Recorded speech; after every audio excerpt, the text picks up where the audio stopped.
Alrighty. Welcome back, everyone. I am so happy you're here. Let me go ahead and start slowly cranking this down for you so you guys can hear my voice. Now, I have been going all around asking my peeps on Discord what they thought of the new Star Wars Visions trailer. And none of you are aware that this has been released. So your trusty and friendly, maybe that's too much. Your friendly, not so much trusty, neighborhood Celestiam has brought you the trailer. And my thoughts on the trailer, because the reason why I've been asking everyone is that I don't know yet quite how I feel about this next project that Lucasfilm, under the umbrella of our good friends at Disney, are bringing us. Now, obviously, there are many other companies that are going to be involved with this initiative, as it is slightly outside of the standard square for Star Wars. So I'm really interested to get your thoughts. So without further ado, let's head on over to the screen here. Okay. Hold on to your hats, guys. I hope my webcam isn't too annoying for you guys while you're in here, but I don't know. I like to look at myself while I'm watching a trailer. What can I tell you? Alright, here we go. Strap in. I hope you've got yourselves a bit of a drink. Cheers, as long as it's an appropriate time for you and you don't have to drive afterwards. Famous. Okay, here we go. Long ago, a great warrior came to this village and entrusted our ancestors with this. Its power and responsibility now lie with you.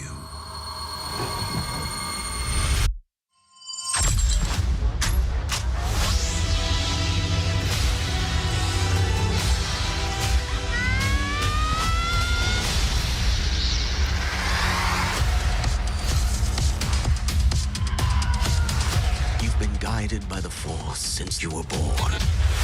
At last, the moment arrives.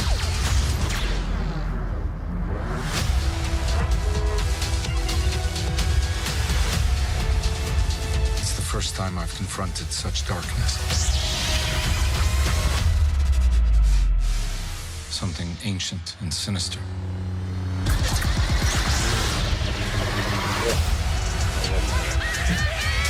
We're going to be a proper family.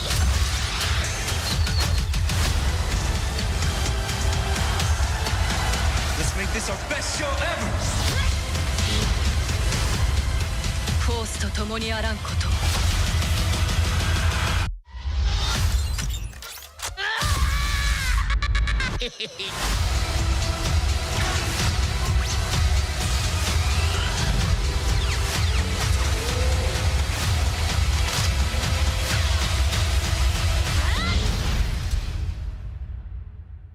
I accept this responsibility.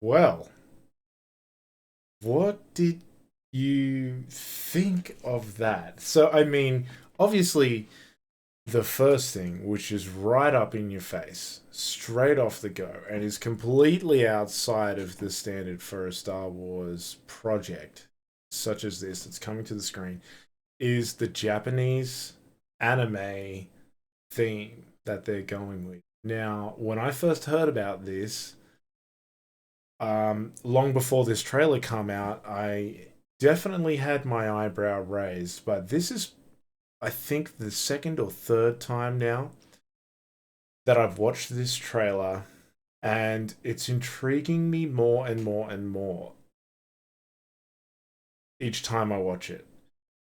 Now, there are a few things that do concern me,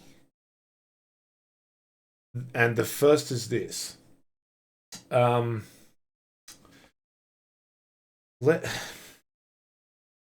What I'm going to do is bring it back to the start, and I'm going to sort of talk about it while we go through it here. So this should be fairly quiet now, but you can go through and have a look at the visuals here.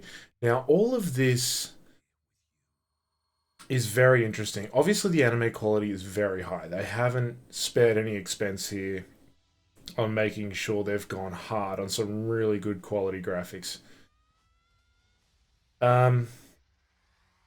Okay, so this is cool, you know. So straight off the bat, we've got some Force abilities that were first introduced to us. I feel it's safe to say, although I know there are some other instances, but like its first major appearance in this kind of ability where, you know, you have a Force wielder hold a, you know, so the reference I'm referring to is episode 7, where Kylo Ren, after Poe Dameron shoots him with his blaster, basically freezes his blaster shot in midair. Now, since that has hit the big screen and the mainstream audience of Star Wars that usually only consumes the movies, and now with the series becoming more and more popular, that audience is sort of widening into the greater depths of, well, I should say shallows of Star Wars, because the depths go much deeper.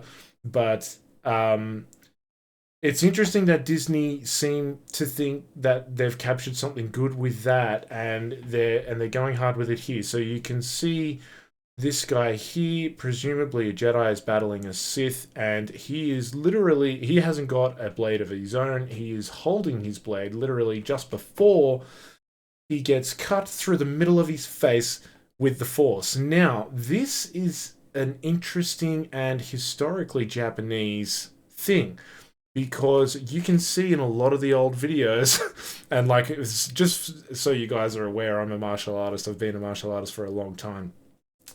There's a lot of bullshit videos, right, out there, and it's been something that's been historically prominent throughout, you know, Japanese samurai movies, where the master would grab the sword of the attacker as they were swinging down to split their head open with their katana. But instead of the grab this time, so they're holding the blade between the palms of their hands, they're using the Force to hold the blade. So this is very Japanese, and this is, I think, a call to both of those things, which is cool. So let's keep flicking through here.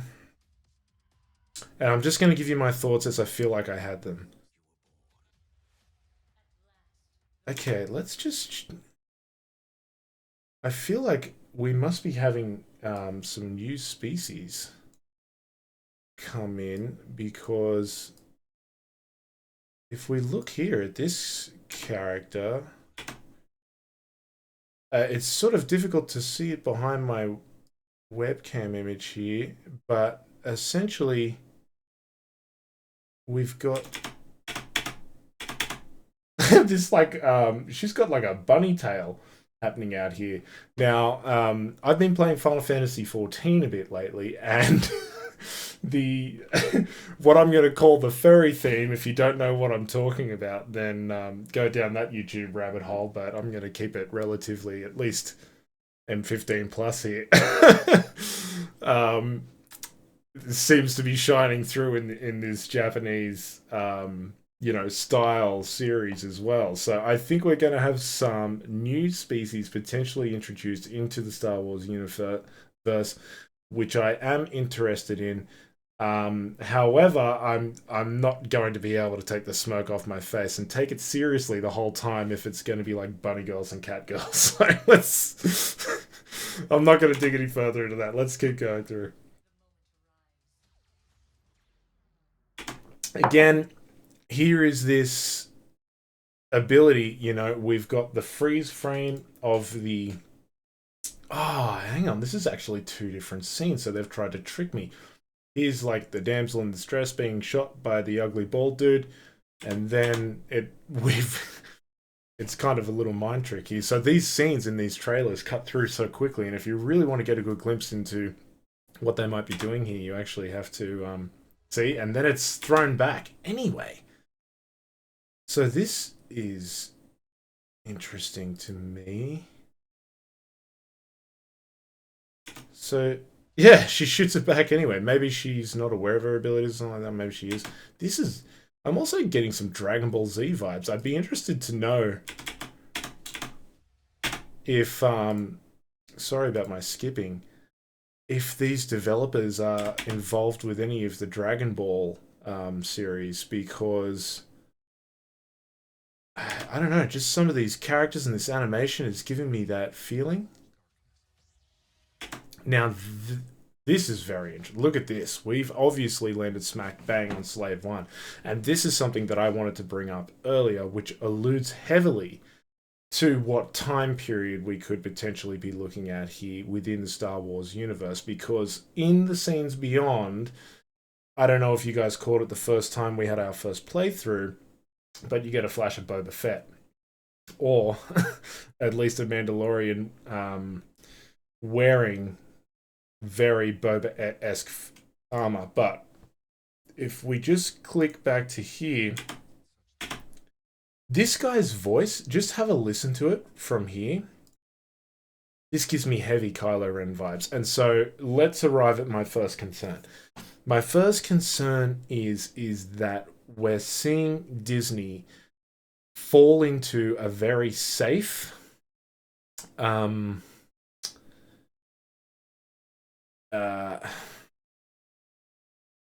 habit with what the Star Wars that they're tending to release. Now, I'm not saying that this is occurring all the time. The Mandalorian is the obvious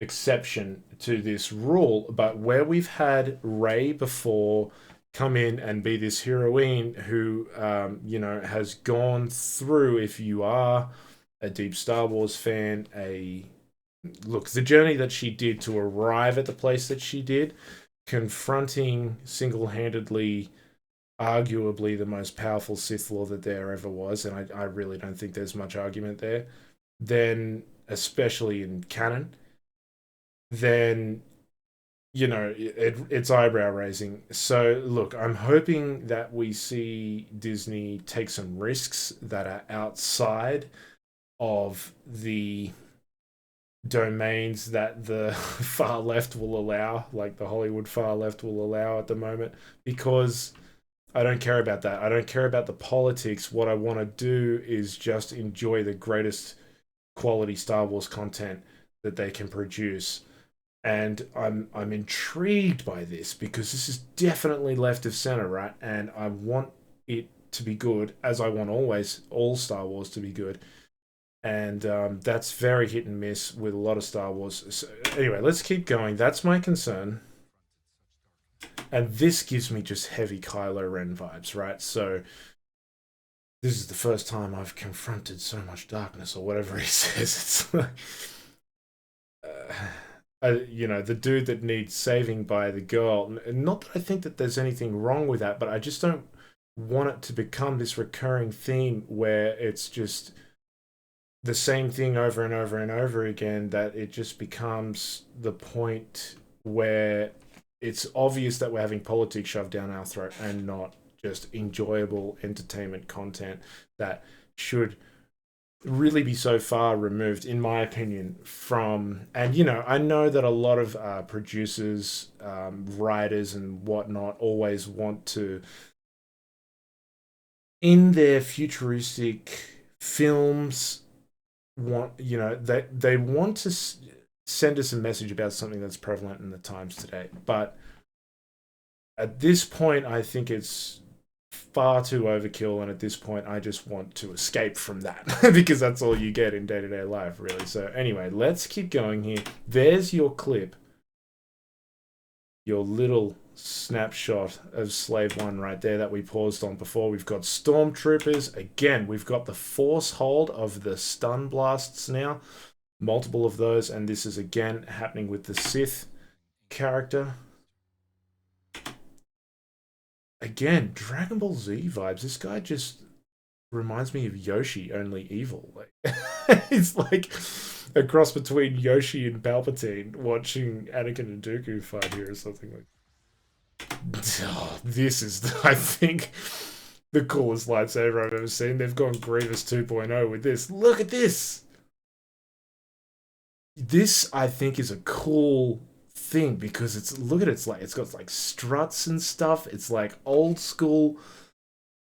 1, 2, 3, 4, 5, 6, 7, like 8 blades. He's gonna spin this like mean as. This looks awesome. I don't know why. I'm just a sucker for that kind of crap. Okay, that's where I started raising my eyebrow again. And so, as a martial artist who, is involved in a lot of different types of martial arts, I've been very interested in Japanese culture for a long time. And, throughout this, you kind of hear that standard American English accent, which and, it doesn't always have to be the American accent. Obviously, we got Obi-Wan Kenobi, who's got that British accent, and, there's many other examples of different accents of, in lore, what is called basic. Now, let's keep going. Oh, what have I done? I've pressed my space bar instead of my... Wait, I was supposed to press space bar, so this is weird. So this is cool. Venture to familiar worlds. We're back on Tatooine with the pod races.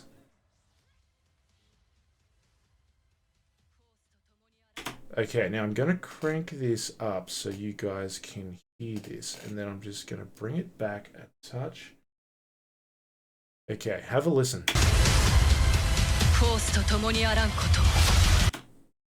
So they've gone in, and that's Japanese, right? And they've given us a subtitle, "May the Force be with you." Now, don't get me wrong, I love that. The Japanese language just sounds so cool to me. As a foreigner. But lore-wise, I'm interested to see how they're going to reconcile this, because what you can't do with this universe is make it Earth, because Earth doesn't exist in this universe. This is like a long time ago in a galaxy far, far away. It's... really, none of the languages, even if in some crazy reality we were to meet some Star Wars people that spoke basic, presumably we wouldn't understand that language, right? Because it would just be so far removed from what we speak here. But for the purposes of making a film that everybody's going to have the attention span to want to consume, they make basic English. And most people in the galaxy will speak that. And that makes sense, because you've got this intergalactic community which are cooperating in, such a... I mean, I don't need to go on and explain it, right? Like, all of these different species of aliens are communicating with each other all the time. And if, there's a galactic sort of standard language that you're going to speak, then that makes sense. However... introducing Japanese into the mix, I'm sort of interested to see how this is going to fit into the lore and what effort they're going to make to even make that apparent to us. So let's keep going here. Now I've got the volume a little bit higher for you.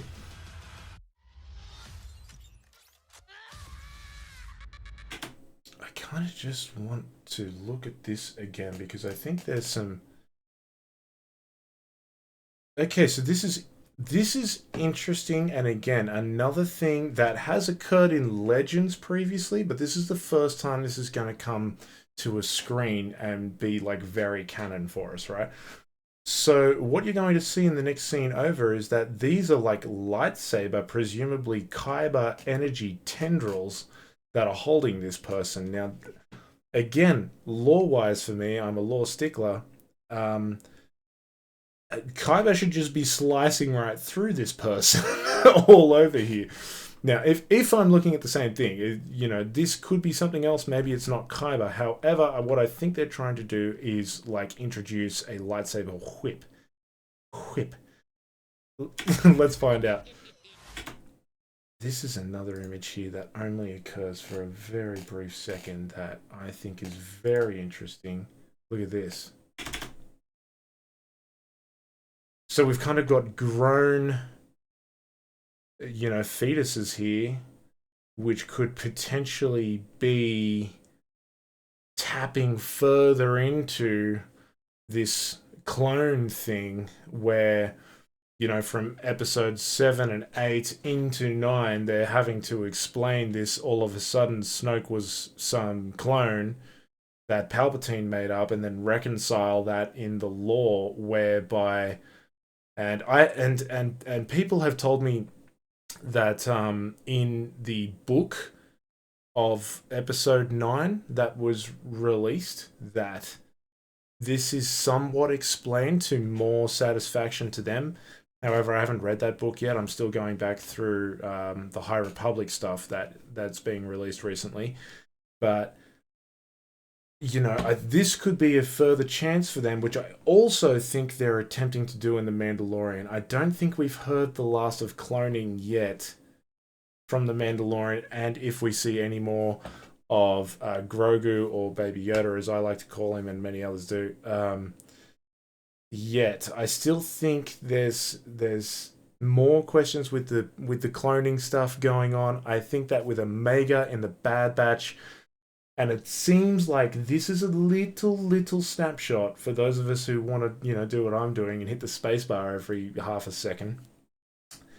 Might intrigue us to sort of think, they're going to go further in the explanation for how can you develop a force sensitive, and not only that, but extremely force powerful clone that could be Snoke. So yeah, I'm interested in that. There's Evil Yoshi again. There's your clip of Boba Fett. I want to come back and see that, because it almost looks like it could be like a kid Boba Fett.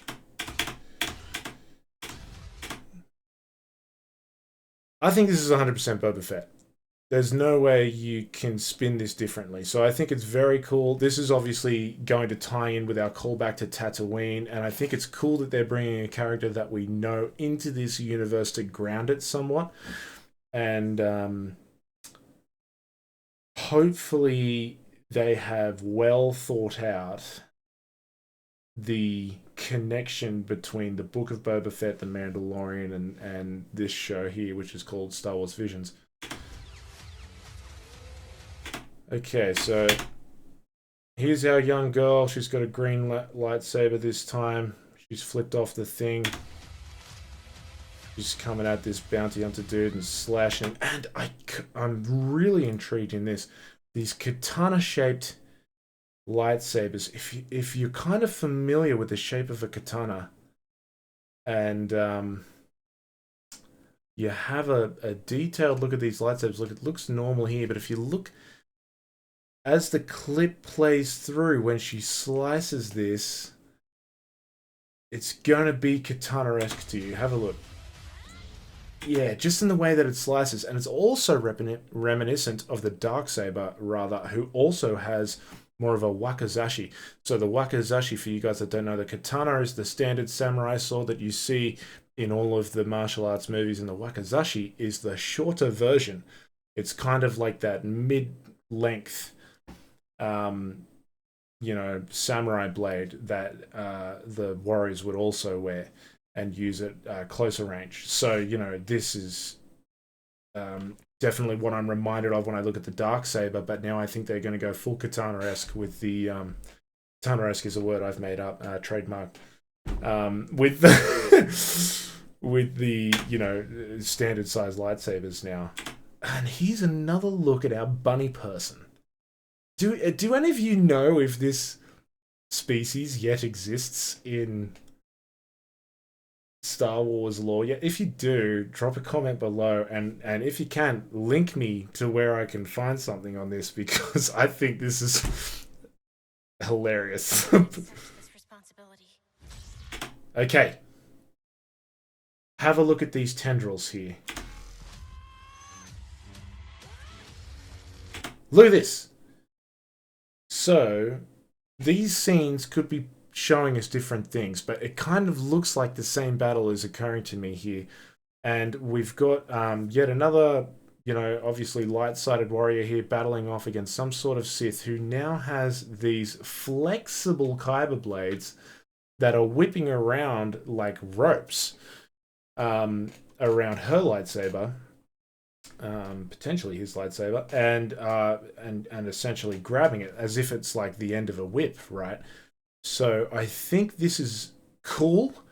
However, I think it's another potential massive pitfall or mistake that could be made, such as the main fight scene that we saw with Rey, Kylo, and those red Praetorian guards or whatever they were. When we looked at that combat scene, and it was just, if you go through that, it's just so terribly done because so many things are dropped or are not there or available or whatever. Like the combat scene, when you look at the combat choreography, is really bad. And I think that if you have a flexible kyber blade, that thing is just going to be cutting through literally everything if it has the same cutting ability as a standard kyber blade.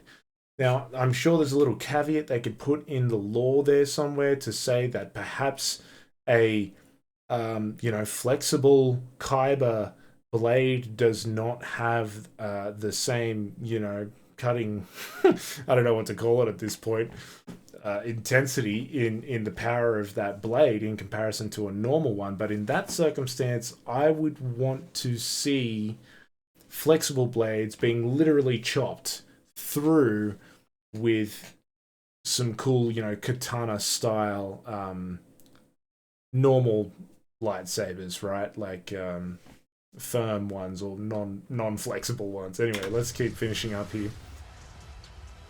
And the other thing I got to comment on is the music. I'm loving the music. It's got that super epic.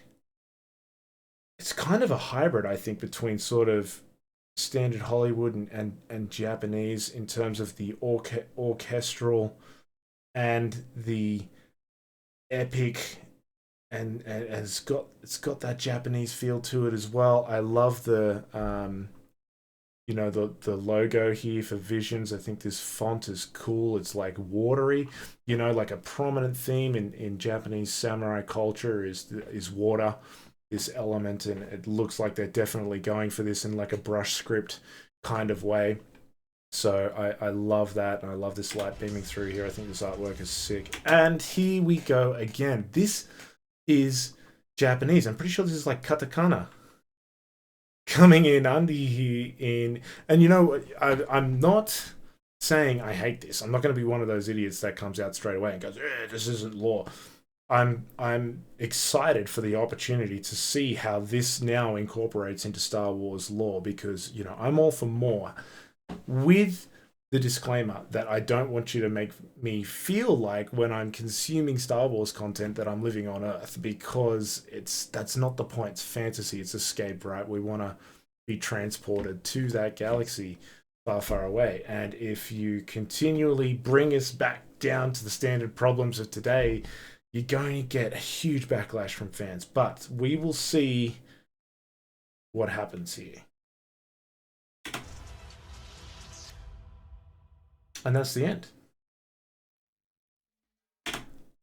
So I'm going to link this trailer here for you below. I have found this at Star Wars Visions Trailer 2021. Filmstar Trailer is the channel. So, big thank you to them for having the video available for me to watch. Let's come over to the big camera here, guys. So listen, I would love to know your thoughts on this trailer. Did you see it before? Have you seen it? If not, let me know that. Let me know your initial sort of thoughts. How did you feel about it? How did you feel about my breakdown? I love all Star Wars content, as I keep harping on and on about. So, if you want to see more of this kind of stuff, then I would love to know so that I can prioritize bringing it to you. And, let me know your thoughts on all those things I brought up. Is there something else that I missed that you saw that you think is important to sort of discuss? And I'd love to open that dialogue up. Anyway, I'm not going to hold you guys here any longer. I hope you enjoyed today's video, and I can't wait to see you in the next one. And until then, peace out.